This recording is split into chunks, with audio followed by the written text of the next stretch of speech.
चलो शुरू करते हैं। कभी चीता को भागते देखा है? वो बड़े तेज होते हैं। और स्नेल बहुत धीरे चलते हैं। हमारे आसपास हर चीज अलग अलग गति से चलती है। कार सड़क पर जूम करती है, साइकिल आराम से चलती है। तुम भी अलग अलग गति से चलते हो, दौड़ते हो या साइकिल चलाते हो। लेकिन स्पीड क्या होती है? हम कैसे नापते हैं कि कोई चीज कितनी तेज या धीमी चल रही है? और समय का क्या, ये सब कैसे जुड़ा है? इस मजेदार सफर में हम स्पीड और समय की दुनिया को जानेंगे। लर्न विद डिमरी के साथ तैयार हो जाओ सीखने के लिए। मान लो तुम रेस देख रहे हो। जो सबसे पहले फिनिश लाइन पर पहुंचता है वो सबसे तेज होता है ना? ऐसा इसलिए क्योंकि उसने बाकियों जितनी ही दूरी तय की, लेकिन कम समय में। स्पीड इसी बारे में है कि कोई चीज कितनी दूरी तय करती है एक निश्चित समय में। कोई चीज जितनी तेज चलती है उतनी ही ज्यादा दूरी तय करती है उतने ही समय में। जैसे 60 किलोमीटर प्रति घंटे की रफ्तार से चलने वाली कार 30 किलोमीटर प्रति घंटे की रफ्तार से चलने वाली कार से दुगनी दूरी तय करेगी 1 घंटे में। लर्न विथ डिमरी के साथ सीखते रहो। हम सब जानते हैं कि समय क्या है ना? ये वो है जिसे हम घड़ी से नापते हैं। समय हमें बताता है कि किसी चीज की अवधि कितनी है, किसी घटना को होने में कितना समय लगता है। हम समय को सेकंड, मिनट और घंटों में नापते हैं। सोचो कि तुम्हें स्कूल के लिए तैयार होने में कितना समय लगता है। शायद नाश्ता करने, ब्रश करने और कपड़े पहनने में 30 मिनट लगते हैं। ये 30 मिनट का समय बीत जाता है। लर्न विथ डिमरी के साथ समय की कद्र करो। भाग 4, स्पीड और समय की इकाइयां। जैसे लंबाई नापने के लिए मीटर और वजन नापने के लिए किलोग्राम होते हैं, वैसे ही स्पीड और समय नापने के लिए भी खास इकाइयां होती हैं। स्पीड और समय की इकाइयां हमारे दैनिक जीवन में बहुत महत्वपूर्ण होती हैं। हम समय के लिए सेकंड, मिनट और घंटे जानते हैं। समय को मापने के लिए हम सेकंड, मिनट और घंटे का उपयोग करते हैं। ये इकाइयां हमें यह समझने में मदद करती हैं कि समय कैसे बीतता है और हम अपने कार्यों को कैसे व्यवस्थित कर सकते हैं। लेकिन स्पीड कैसे नापते हैं? स्पीड की एक आम इकाई है किलोमीटर प्रति घंटा या kmh। यह बताता है कि कोई चीज 1 घंटे में कितने किलोमीटर चल सकती है। उदाहरण के लिए, अगर एक कार की स्पीड 60 किलोमीटर पर h है, तो वह 1 घंटे में 60 किलोमीटर की दूरी तय करेगी। एक और इकाई है मीटर प्रति सेकंड या ms, जिसका इस्तेमाल अक्सर बहुत तेज चलने वाली चीजों की स्पीड नापने के लिए होता है, जैसे रॉकेट। मीटर प्रति सेकंड इकाई का उपयोग वैज्ञानिक और इंजीनियरिंग कार्यों में भी किया जाता है, जहां उच्च सटीकता की आवश्यकता होती है। रॉकेट की स्पीड नापने के लिए ms का उपयोग किया जाता है, क्योंकि यह बहुत तेज गति से चलते हैं। लर्न विद डिमरी के साथ नापते रहो। इस तरह हम स्पीड और समय की इकाइयों को समझ सकते हैं और उनका सही उपयोग कर सकते हैं। भाग 5, फॉर्मूला मजा स्पीड, दूरी और समय की गणना।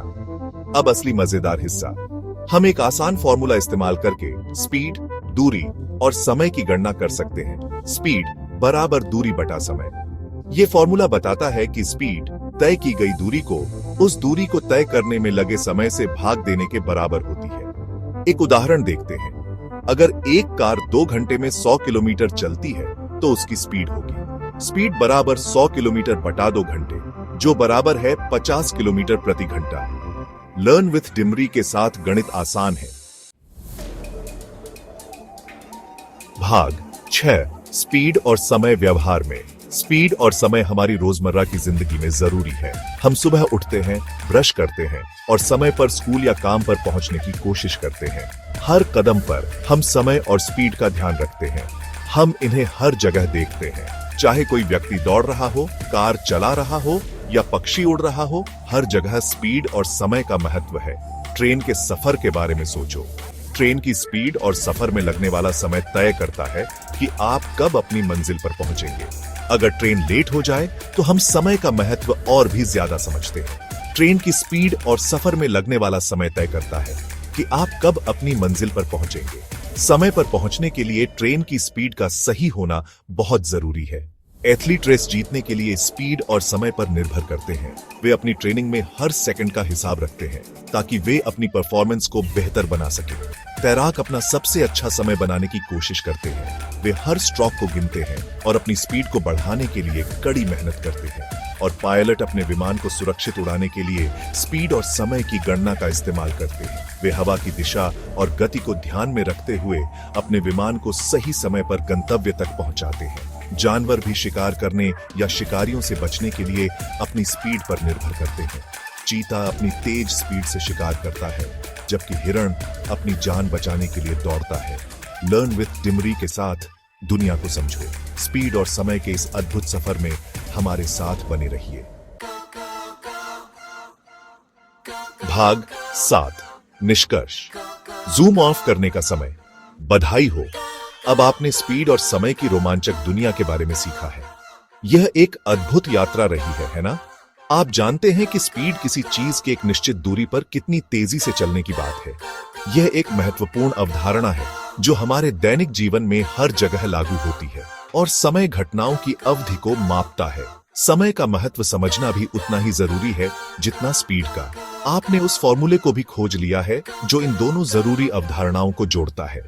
यह फॉर्मूला हमें यह समझने में मदद करता है कि कैसे स्पीड और समय एक दूसरे से संबंधित हैं। याद रखें, कोई चीज जितनी तेज चलती है उतनी ही ज्यादा दूरी उतने ही समय में तय करती है। यह एक सरल लेकिन महत्वपूर्ण सिद्धांत है। तो अगली बार जब आप कोई रेस देख रहे हो, चाहे वह एक दौड़ हो या एक कार रेस, सड़क पर कार देख रहे हो या ट्रैफिक में फंसे हो या बस समय देख रहे हो, चाहे वह आपकी घड़ी हो या दीवार पर टंगी घड़ी, तो आप स्पीड और समय के बीच के दिलचस्प रिश्ते को समझेंगे। यह ज्ञान आपको हर जगह मिलेगा, चाहे आप किसी भी स्थिति में हो। लर्न विथ डिमरी चैनल को सब्सक्राइब करना ना भूलें। यहाँ पर आपको और भी मजेदार और ज्ञानवर्धक वीडियो मिलेंगे। और हाँ, नमस्ते जयपुर वालों, आप सभी का धन्यवाद और अगली बार फिर मिलेंगे एक नए रोमांचक विषय के साथ। तब तक के लिए अलविदा।